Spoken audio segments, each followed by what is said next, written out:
لقد كانت سيرة هذا الكوميديان أقرب إلى سيرة بطل تراجيدي أوقعه قدره، وربما سوء تصرفه في الخطأ المحتوم الذي لا فكاك منه، فكان عليه أن يدفع ثمن باهظا وأن يصبح الانهيار دراماتيكيا وواصلا إلى القاع الذي ليس من بعده قاع. وهكذا شاءت الأقدار لعبد الفتاح الأسري أن يفني عمره في إضحاك الملايين، ثم يبكي أيامه الأخيرة وحده خلف قضبان من الحديد، بعد أن يمضي حياته بين الناس الذين أحبهم وأخلص لهم، ثم يرحل عن الدنيا وحيدا دون أن يودعه أحد تقريبا. إنها سيرة كوميديان بدأت بضحكات عالية ثم انتهت بآنات مكتومة.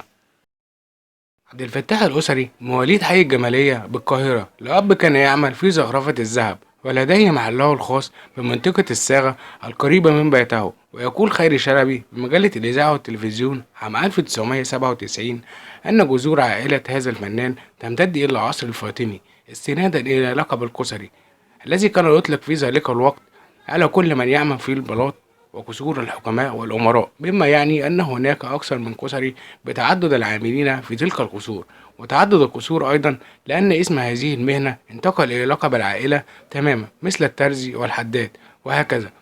وإن كان هناك رأي آخر يقول أن أصول عبد الفتاح الأسري من صعيد مصر وبالتحديد من مدينة الأقصر، وأن لقب العائلة اشتق من نسبها إلى مدينة الأقصر، وأن المصريين هم الذين حولوه مع الزمن إلى القسري على سبيل التخفيف كما هي العادة. وهنا تقدر الإشارة إلى أن الفنان الراحل لم يتطرق مطلقا في أحاديثه المنشورة إلى أصول عائلته أو إلى أي جذور قاهرية له.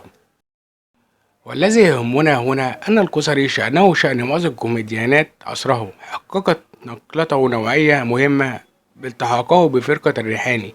يكفي أن الريحاني هو الذي دفعه إلى الاحتراف الكامل حين طلب منه ترك مهنة صناعة الذهب والتفرغ تماما للفن، وعوضه في سبيل ذلك بمرتب مغري وثابت ضمن له الاستقرار في حياته.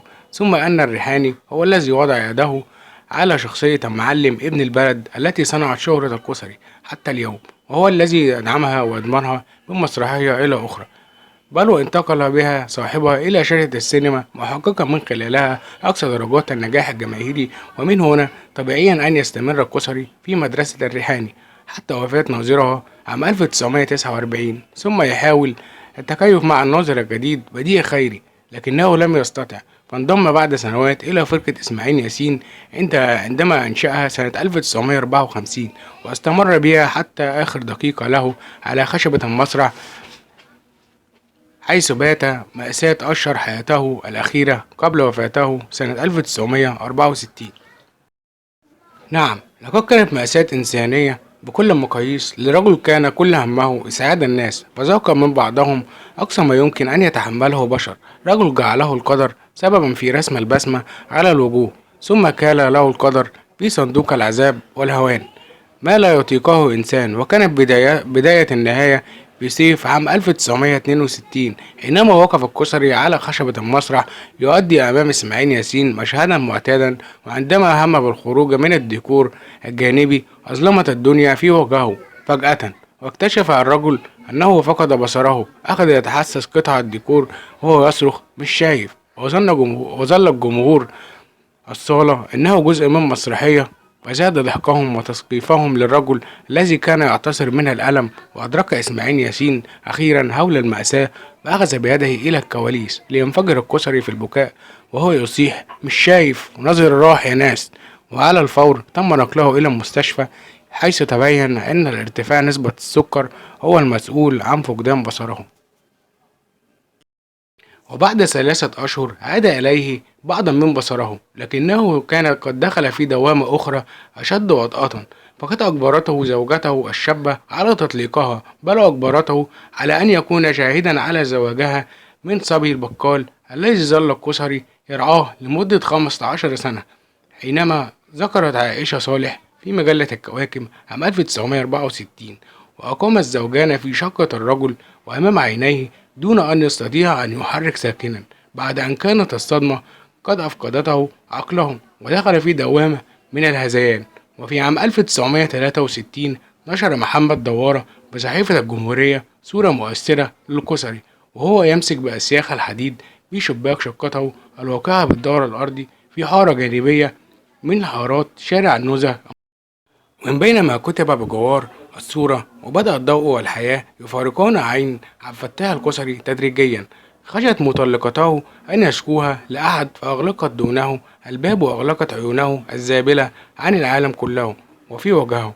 ويصرخ القصري كل يوم من وراء النافذة يطلب من السكان سيجارة، وصغار الصبية يضحكون منه ويشمتون فيه، بينما آباؤهم الذين ضحكوا منه الأمس يبكون. والزوجة السابقة وزوجها الجديد يخرجان كل يوم للتنزه بأموال القصري، ولا ينسى أحدهما أن يغلق الباب وراء المأساة التي اسمها عبد الفتاح الأسري.